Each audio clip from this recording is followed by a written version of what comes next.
धन्यवाद करता हूं कि बड़े शॉर्ट नोटिस पे आप लोगों ने ये तकलीफ़ की है और आज का जो विषय है जिसके बारे में हमने आप लोगों को ये जहमत दी है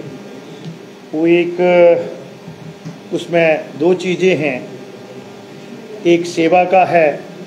और एक संस्कृत और हमारी संस्कृति को किस तरह से बचाया जाए। ये दो विषय लेके जो हमारी संस्था है चूड़ामणि, आपको याद होगा कि हमारा एक गुरुकुल है बसोली में और उसके जो फाउंडर थे हमारे डॉक्टर उत्तम चंद शास्त्री जी, तो उस संस्थान जो है वो बसोली में है। तो इस साल को हम उनका जो जन्म शताब्दी है उसको मना रहे हैं और ये काम हमने 15 जनवरी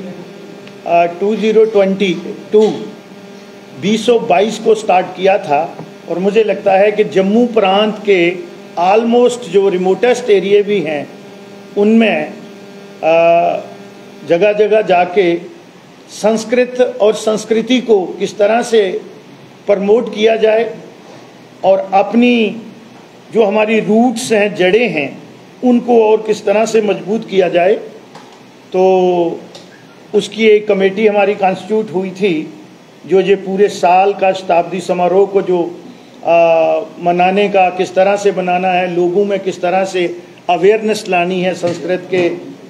विषय में और संस्कृति जो हमारी है, जो हमारा कल्चर है। तो उसके जो चेयरमैन हैं मेरी बाईं तरफ बैठे हुए हैं, आप लोग जानते होंगे, एक जानी मानी हमारी पर्सनालिटी हैं प्रोफेसर जेपी शर्मा जी जो वाइस चांसलर हैं हमारे जम्मू एग्रीकल्चर यूनिवर्सिटी उसके, और मेरी बिल्कुल बाईं साइड मेरे परम आदरणीय जो बैठे हुए हैं। ये एक और विषय इसके साथ जोड़ा गया है और इसमें मेन जो सूत्रधार हैं उस ट्रस्ट के जो ट्रस्टी हैं, सोल ट्रस्टी, वो शक्ति पाठक जी बैठे हुए हैं, सन ऑफ द साइल हैं और ये फरियाद भी हैं परम आदरणीय डॉक्टर उत्तम चंद शास्त्री जी के बेटे हैं और पुलिस में आपको पता है इस समय डीआईजी और अपने कर्म का निर्वाह भी कर रहे हैं और समाज सेवा में भी लगे हुए हैं। लेकिन सबसे ज़्यादा मैं आपके माध्यम से धन्यवाद करता हूँ जो हमारे ये बिल्कुल भाई तरफ बैठे हुए हैं विनोद भगरोतिया जी जो चेयरमैन है महावीर सेवा सदन के। ये बहुत ही एक महान कार्य कर रहे हैं आर्टिफिशियल लिम्स का,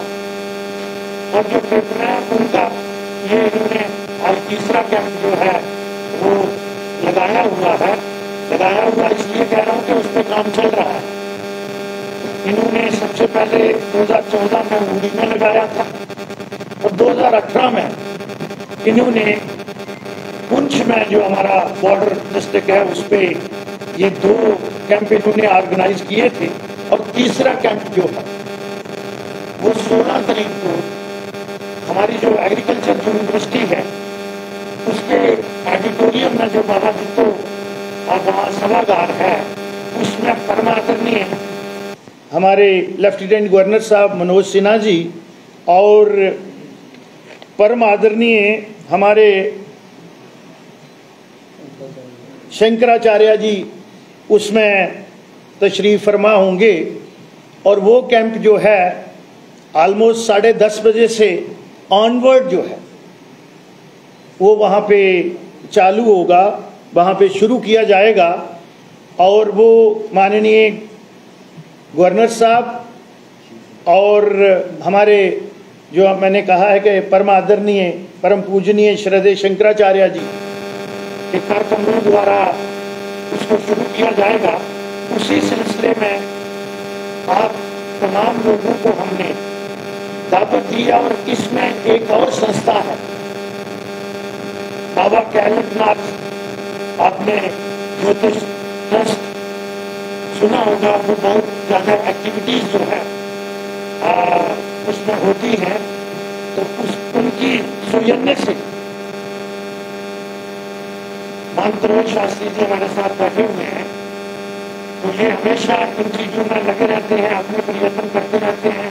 संस्कृत को किस तरह से बढ़ावा देना है, डोगरी को किस तरह से बढ़ावा देना है, अपने कल्चर को जहाँ और समाज में जो त्रुटियां हैं तो इनका हमेशा बहुत ज़्यादा समाज के कार्यों में जो है वो योगदान रहता है। तो इसी सिलसिले में आज आप तमाम प्रेस के बंधुओं को हमने ये तकलीफ दी, यही विषय आपके साथ हम साझा करना चाहते थे। तो मैं अब माननीय हमारे वाइस चांसलर साहब से कहूँगा कि वो भी इसमें कुछ ऐड ऑन करें।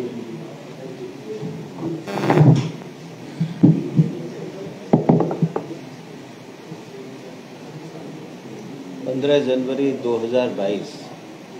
मेरे लिए एक विशेष दिन था।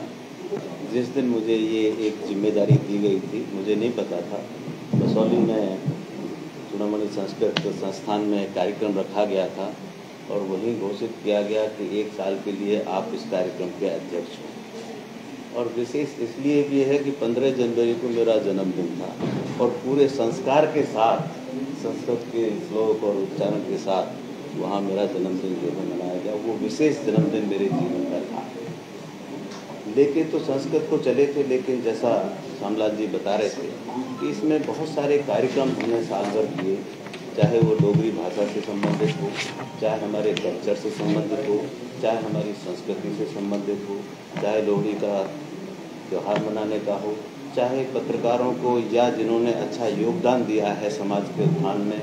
उनको सम्मानित करने का हो। इस तरह के बहुत सारे कार्यक्रम हुए। यहाँ तक कि जैसे अभी लंपी डिजीज़ जो चल रही है, जानवरों में फैली हुई है, माननीय श्यामलाल जी के नेतृत्व में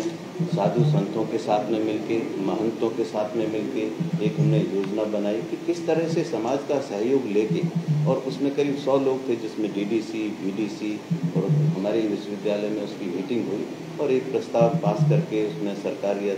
लोगों को भी बुलाया गया और उसका परिणाम हमें देखने को मिल रहा है कि किस तरह से जो लंपी डिजीज़ का था वो प्रकोप थोड़ा कम होता जा रहा है। तो कहने का मतलब ये था कि हम संस्कृति को लेके चले थे, लेकिन हमने जो है समाज के उत्थान के लिए जो ये 4 ऑर्गेनाइजेशन हैं, चूड़ामणि संस्कृत संस्थान है, चाहे कल्पनाथ है और चाहे ये हमारा यूनिवर्सिटी है और अभी महावीर सेवा सदन है, इनका मैं विशेष आभार भी प्रकट करना चाहता हूँ। मैं अभी थोड़ा सा देख रहा था कि 4 लाख लोग जो है इनके माध्यम से जो है लाभान्वित हो सकते हैं। अभी ये इनकी एक योजना है कि महावीर सेवा सदन रिहेबिलिटेशन सेंटर भी ये IIM कलकत्ता के पास में खोलने जा रहे हैं, जहाँ पर तमाम तरह की सुविधाएं निःशुल्क उपलब्ध कराई जाएंगी। मैं इस माध्यम से सर आपका बहुत बहुत धन्यवाद भी करना चाहता हूँ। और मेरा मानना है कि लेने में तो सभी को खुशी होती है, लेकिन देने में जो खुशी होती है वो उसका अंदाज़ा हम नहीं लगा सकते। और हम जब भी किसी को कुछ देते हैं तो आपने समाज को बहुत कुछ दिया है। हमारे DIG साहब शक्ति पाठक जी इतना व्यस्त समय होते हुए भी इन सारे सांस्कृतिक कार्यों में हमारे बीच में रहते हैं। कल परसों जो यूनिवर्सिटी में कार्यक्रम होगा, उसके बाद में संस्कृत विश्वविद्यालय का एक रीजनल सेंटर है, कॉलेज है, वहाँ पर कार्यक्रम होगा। और 17 तारीख को हम लोग सब कसौली जाएंगे, जो हमारे बच्चे हैं, छात्र हैं, उनके साथ में हमारा कार्यक्रम होगा। तो ये हमारे 2 दिन के कार्यक्रम होंगे और ये जनवरी तक लगातार विभिन्न प्लेटफॉर्म पर हम ये करते रहेंगे। और इस स्पिरिट को जन जागरण तक ले जाने के लिए हमें आपकी मीडिया की बहुत आवश्यकता है। इन्हीं शब्दों के साथ बहुत बहुत मैं गुजारिश करूँगा विनोद जी से।